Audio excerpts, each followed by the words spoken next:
Welcome back to the November edition of Conversations with Archbishop Kurtz, and I'm really pleased to welcome you, Tim Tomes, for being here. Let me say to the people viewing a little bit about you. Tim is, beginning last year, has become our first full-time archivist for the Archdiocese, and he's doing a bang-up job. You'll hear about it in just a minute. We're really happy that you're here. You succeeded Father Dale Cieslik, who now is our archdiocesan historian, and of course was a pastor while he was the archivist.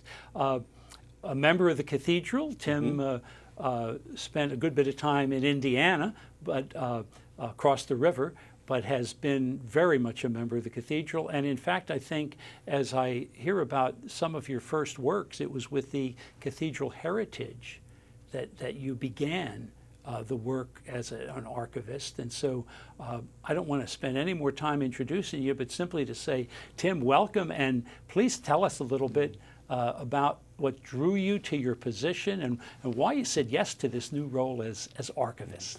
Thank you, Archbishop. I tell people I'm a Kentuckiana native. So I was born here in Louisville at St. Anthony's Hospital and grew up in southern Indiana at Holy Family and St. Mary's parishes.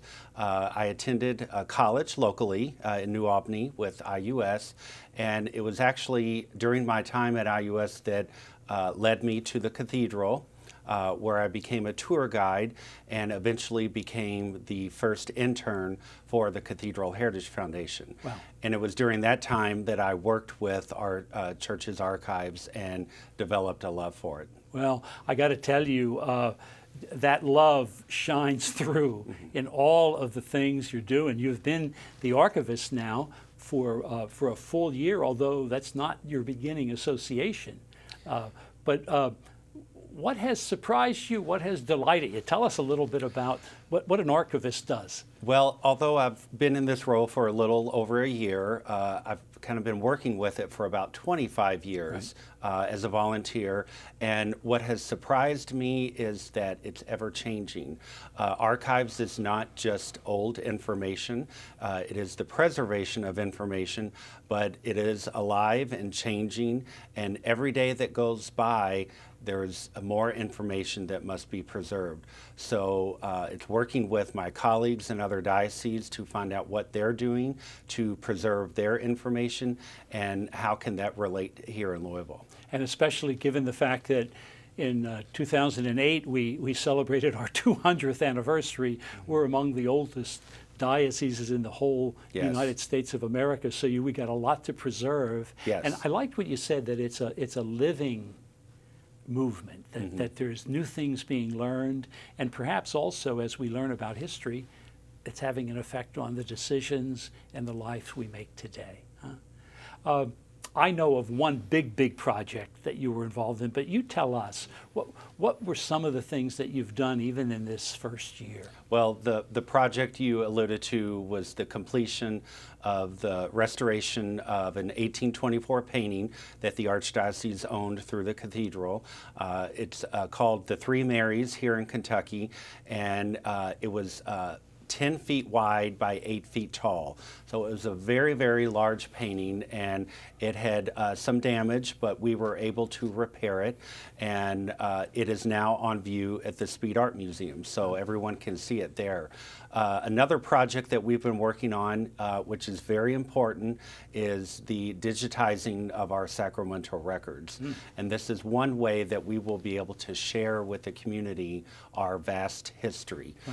So in the coming weeks, we'll be hopefully launching phase 1 of that, and I'm very excited about that. So on the first one, the preservation of art, we're talking about someone a native of Kentucky, who is a great artist, and it's something that I think I saw with the presentation that was given, that you kind of remembered seeing pictures of when this painting was actually in display in the choir loft at our cathedral, yes. Huh? Yes. And you you don't miss a trick, let me put it that way. When you see something, I could have looked at that picture forever and not noticed that. Well, I had been looking for the painting for a long time over the years. I saw about a 1950s image of the choir loft. There aren't many pictures of the choir loft in the cathedral because everyone wanted to take a photo of the altar area. But the painting hung above the organ for about 140 years, and because it was so high, people really didn't pay much attention to it. Yeah. So now, let me say this, yeah. what people don't know is, I don't know if all archivists do this, but you raised the money. You were the one who went out and took the initiative to invite people to be part of the project. And any who have not seen at the Speed Museum what resulted, they will not even guess what it looked like at the beginning. Right. So I just want to commend you for it. I also want to commend you for concentrating on each of our parishes and the fact that the records of baptismal records are very, very valuable, not just for historical purposes, but they're part of the real sacramental life of people, and not only parents, but grandparents and great-grandparents. So thank you so much for that. You're welcome. I have to tell you, too, that I want to thank you for how much you did as we just dedicated the new plaque that honors Daniel Rudd. Yes. As this November we celebrate Black Catholic month, History Month, and so it was a glorious opportunity at St. Joseph's in Bardstown, St. Joseph's Cemetery, and I know how much you poured your life into that. So thank you so much. You're for welcome. that. Thank you. Yeah. Well, Tim, we're delighted that you are the archivist. We know that you've put archivist work on the map. I can't imagine any other diocese having as good an archivist as we have in you. So thank you for not only the professionalism, but thank you for the love that you bring. And you tend to build a community. People gravitate around it, and so you're making our history come alive in so many different ways. I want to thank you for that. Thank you. Yeah. And I want to thank all of you, the viewing audience, for being part of this gathering as we thank Tim for this segment. I invite you to stay tuned for the third and final segment of the November edition of Conversation with Archbishop Kurtz.